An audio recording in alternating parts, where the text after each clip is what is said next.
Hi, it's Pastor Al here. Thanks for spending some time with me this Sunday morning.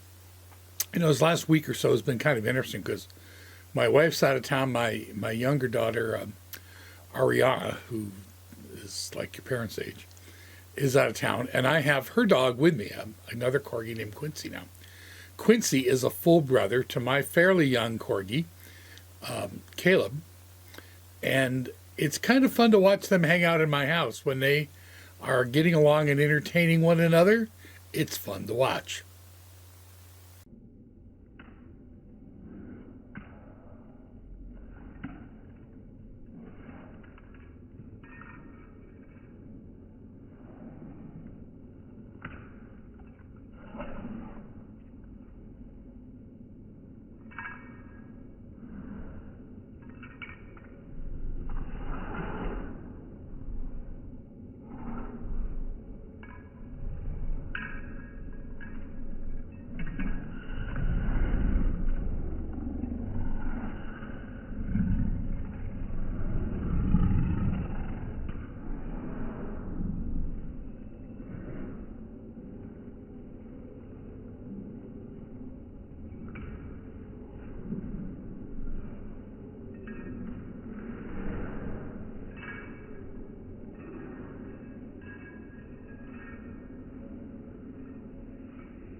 Now, however vicious that may look, especially in slow motion, it's actually just playing. And when they're young, they play, and that's a lot of fun. I will say that one of the problems, though, when dogs are young, is sometimes they're not very well behaved. And that can be a problem. I mean, when Quincy was young and in my house, I had a number of things chewed up. When Caleb was young, I lost a number of really nice shoes and had all sorts of other things chewed up. When my mellow Labrador, Hezekiah, was young, there was a time I didn't think I was going to keep him because he did all sorts of crazy things like putting holes in walls. But as they got older, they learned and they matured and they got well behaved. Here's a picture, a little video of someone who finds a young pup of their own who may need a little bit of discipline as he gets older.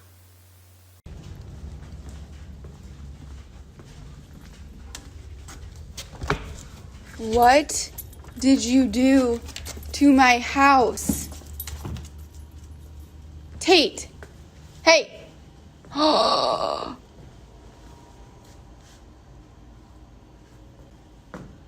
What did you do? Come here. Come here. What is all this? Now, if you've ever owned a dog from being a little puppy, it's a pretty common story. When they're young, they're pretty crazy. They do lots of stupid things. But you pretty much know as they get older, at least most of them, they're going to mellow and mature and learn what they shouldn't do. And they become pretty solid, steady dogs. That's, been the case except for like one beagle I owned. I tell you that because there's a fun story of a guy in the New Testament. His name is John Mark. And he is a really interesting guy. The first time we see him, he's a follower of Jesus in Jerusalem, right about the time Jesus was going to be arrested. And when he was arrested, he got so scared he ran away. And when he ran away, someone grabbed his cloak he was wearing, and it came off, and he ran away naked. It tells us that in the Bible.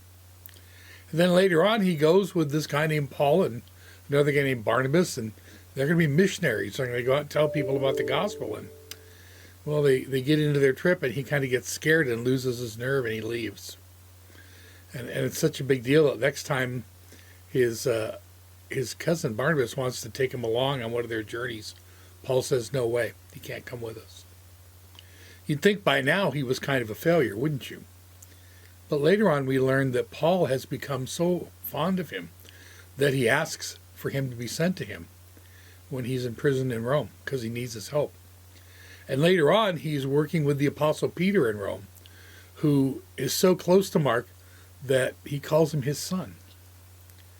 And then after both of those men have been killed, you know what Mark does?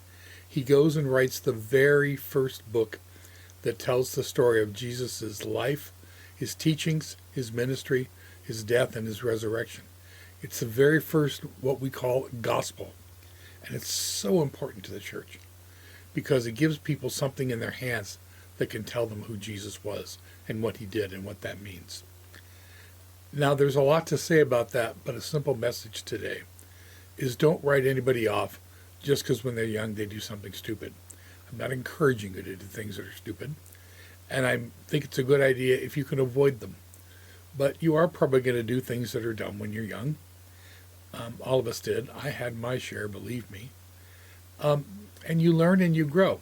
So don't assume just because someone, particularly when they're young, does something dumb or foolish, that they'll never mature and be a worthwhile person.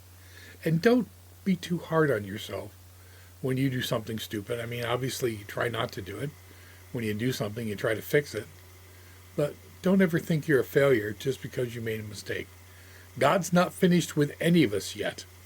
And particularly when you're young, you've got plenty of room to grow. John Mark did some pretty stupid things, and yet he became one of the most important Christians in the early New Testament church. And we have the stories of Jesus the way we have them now, largely because of him. So hey, if you make a mistake, if somebody you know makes a mistake, God can still use them. And that's cool.